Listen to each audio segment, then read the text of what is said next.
It's that time of year. Courgettes are in abundance and absolutely everywhere.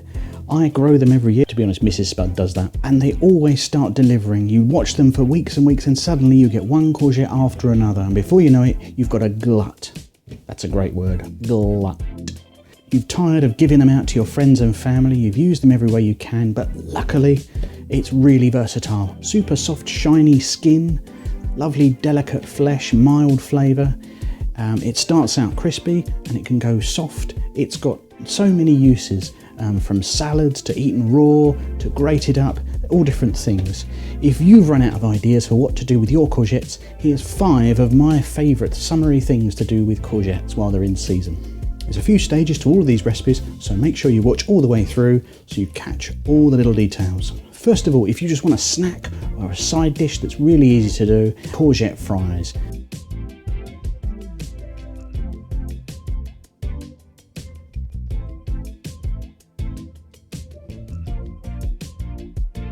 First, you're going to need to get out some of that excess moisture that we find in courgettes. You're sprinkling them with salt and leaving them to sit to drain for about 10 minutes.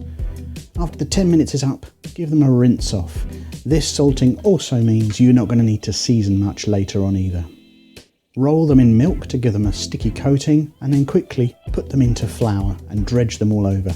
Make sure you coat them all over to get plenty of that lovely batter because we want loads of that golden crispy stuff. And then deep fry at 160 degrees C for about 3 minutes. You can do this in a pan over the hob as well, in deep oil, but obviously be careful. It is possible to bake these as well, but frankly, they're just not a patch on the fried version. Make sure you get your favourite sauce, get stuck in. Next, one of my favourite lightning quick dinners, creme fraiche pasta with bacon and courgette. This is a great recipe that's also really, really swappable. Change the vegetables in it, change the pasta in it, it doesn't matter. I've got conchiglie pasta here, on to boil, leave that to boil as long as the packet instructions say. Slice up your courgette into pieces. I'm also pairing this with bacon and mushrooms. Get a frying pan over a really hot heat, add the bacon and get them starting to cook down. Once the bacon's got plenty of colour on it, add in your courgettes and stir fry for another couple of minutes.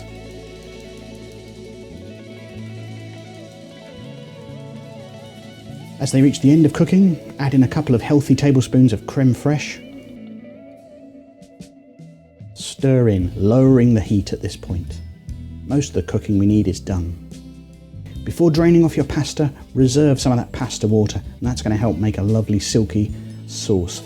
Season up with herbs. I've got some dill today, but you could use thyme, parsley, or you could forget it altogether. It's fine. But herbs add a lovely freshness to this dish, whatever you've got to hand.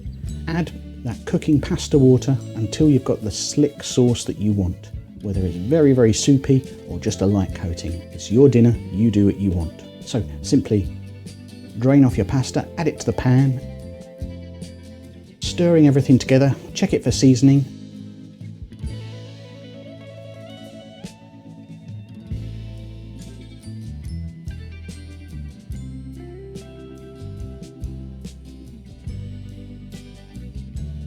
And another one I always get at this time of year is a roasted orzo salad. Slice your courgettes and along with some peppers and get a griddle pan on screaming hot. You could also do this on the barbecue. Toss the peppers and courgettes in oil and add a little dried herbs. This is a little dried oregano and thyme. And then put onto the griddle to get some lovely scorched marks on it. Meanwhile, pop orzo on to boil. If you've not used orzo before, it's a type of pasta, looks just like rice, and in some ways behaves a lot like rice, but has a slightly chewier texture. It's really nice and really great in this kind of salad. Again, follow your packet instructions, but it'll probably take 8 to 10 minutes to cook the orzo. While this is cooking, also slice some halloumi ready to top your orzo pasta salad. Turn when things are looking nice and golden and keep going. I've sliced my courgettes really thin here, so they're not going to need as long cooking as the peppers, so I'll use that time to pop them to one side and add the halloumi.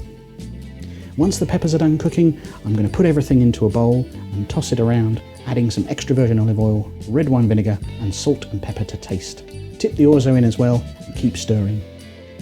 Serve in a bowl, top with halloumi and enjoy.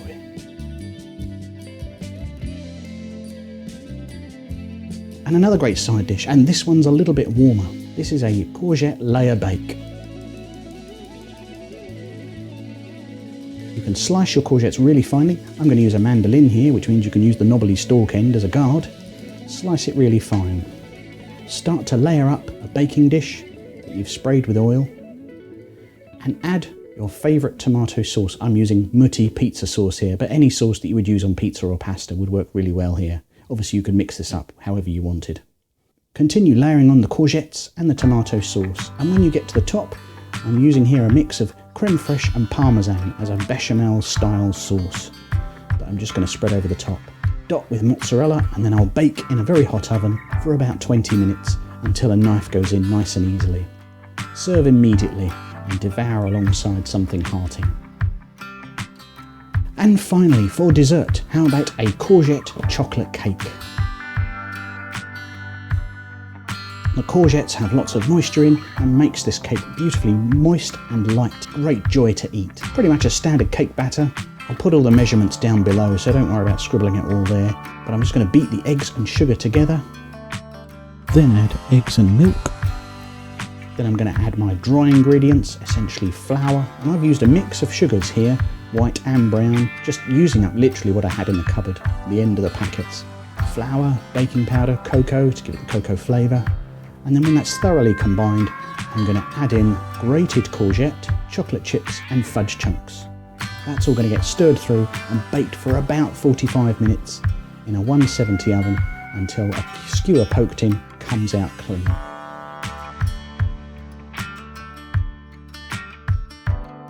So I hope you enjoyed my courgette recipes. I'm going to tuck into some of my courgette chocolate cake now, which is really tasty.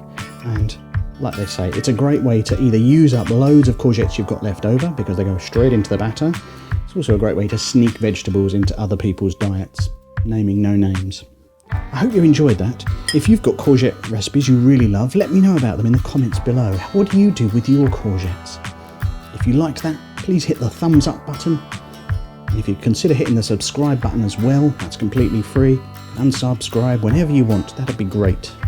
If there's someone you know who's suffering from a glut of courgettes, why not send them this recipe and see how they get on? Maybe they can use up some of theirs and maybe they'll cook something for you. Bye for now.